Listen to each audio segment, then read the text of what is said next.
रानी ने पेड़ के पास जाकर जैसे ही फूल तोड़ने के लिए अपना हाथ आगे बढ़ाया, तभी चंपा के पौधे से आवाज आई, रुकिए रानी जी, आप मेरी आज्ञा के बिना मेरे फूल नहीं तोड़ सकती। पौधे की आवाज सुन रानी ठिठक कर वहीं रुक जाती है। चंपा के पौधे से आई आवाज इतनी स्पष्ट और तेज थी कि राजा सहित वहां मौजूद सभी लोगों ने उसे सुना। अब तक तो राजा ने सिर्फ अन्य लोगों के मुख से ही बोलने वाले चंपा के पौधे के बारे में सुना था, पर अब जब उसने अपने कानों से सुना तो वो भी हैरान रह गया। उसके आश्चर्य की कोई सीमा नहीं थी। तभी चंपा के पौधे से आवाज आई, बांस भैया, हमारी सौतेली छोटी माँ हमारे फूल तोड़ने आई है। मैं टूटू या लगूं आकाश। बांस के पौधे में से आवाज आई, बहन चंपा, लग जा आकाश, ये तो तुम्हें छूने योग्य भी नहीं है। क्या तुम्हें याद नहीं कि इन्होंने हमारी माँ के साथ कैसा अत्याचार किया है? इसलिए बहन इनके बारे में मत सोच और लग जा आकाश। बांस के इतना कहते ही चंपा की डालियां फिर से ऊपर उठीं और आकाश को छूने लगी। रानी पौधे की बात सुन हैरान थी कि ये पौधा क्या बोल रहा है, कहीं हमारी पोल ना खुल जाए। उसकी सिट्टी पीटी गुम हो गई।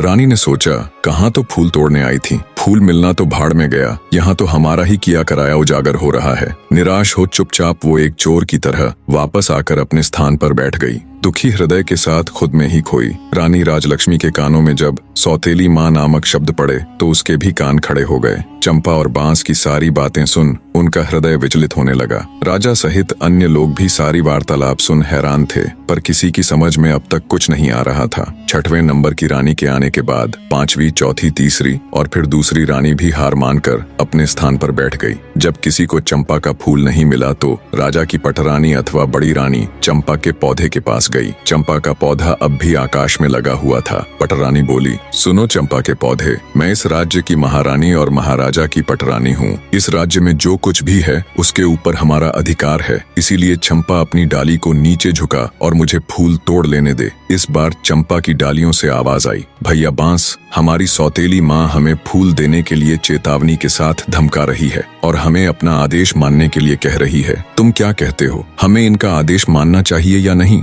बांस बोला, ना बहना, तुम्हें आदेश देने का इनके पास कोई अधिकार नहीं है। ये पटरानी होंगी राजा की और अपने राज्य की। हम इनके राज्य की प्रजा नहीं है और न ही हम कोई वस्तु है जो इनके उपयोग में आना आवश्यक हो। क्या तुम्हें याद नहीं है बहना, इन्हीं के आदेश से तो सारा काम हुआ है। इन्होंने ही तो हमारी माँ को सबसे ज्यादा दुख दिया है और इन्होंने ही हमें वन में भेजकर हमारी मृत्यु का रास्ता तैयार किया था। यह तो महारानी बनने के लायक भी नहीं है, इसलिए बहना तुम्हें इनके पापी हाथों का स्पर्श भी नहीं होने देना चाहिए। सभी के सामने ये बातें सुनकर बड़ी रानी का सर लज्जा से झुक गया। शर्म और अपने कुकर्म का भेद खुल जाने के डर से बड़ी रानी भी ठगी सी चुपचाप अपनी जगह आकर बैठ गई। सारा माजरा देख राजा जय सिंह अब की बार खुद जाने के लिए खड़े होते हैं।